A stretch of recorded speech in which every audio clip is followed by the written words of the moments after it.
తెలంగాణ గ్రామీణ ప్రజలను కాంగ్రెస్ ప్రభుత్వం పూర పాగలు లేపుతుంది మిత్రులారా. ప్రతి గ్రామంలో సర్పంచ్గా పోటీ చేయడానికి ఆయా పార్టీల నుంచి సిద్ధమయ్యారు. వాళ్ళందరికీ కూడా నోట్లో మట్టి కొడుతున్నారని కూడా చెప్పొచ్చు.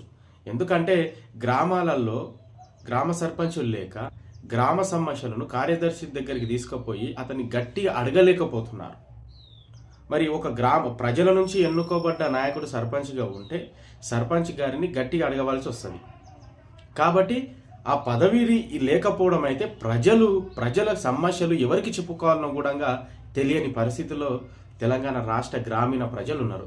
మరి వీళ్ళేమో 10 రోజులలో నోటిఫికేషన్ వస్తుంది, నెక్స్ట్ మంత్ నోటిఫికేషన్ వస్తుంది అని చెప్పి ప్రజలకు అప్పుడు అబద్ధాలే, అధికారంలోకి వచ్చినప్పుడు అబద్ధాలే, ఇప్పుడు ఓడిపోతామని తెలిసి ప్రజలకు ఇప్పుడు అబద్ధాలు చెప్పి బతుకుతున్నారు. మొత్తం కాంగ్రెస్ ప్రభుత్వం అబద్ధాలు చెప్పి అబద్ధాల మీదనే వీళ్ళు రాజకీయం చేస్తున్నారు. సో ఇది మిత్రులారా, జూన్ జూలైలో సర్పంచ్ ఎలక్షన్లు రాబోతున్నాయని ఇప్పుడు చెప్పిండ్రు. అది కూడా పోతే 100% డిసెంబర్లో అయితే సర్పంచ్ ఎలక్షన్లు అవుతున్నాయి.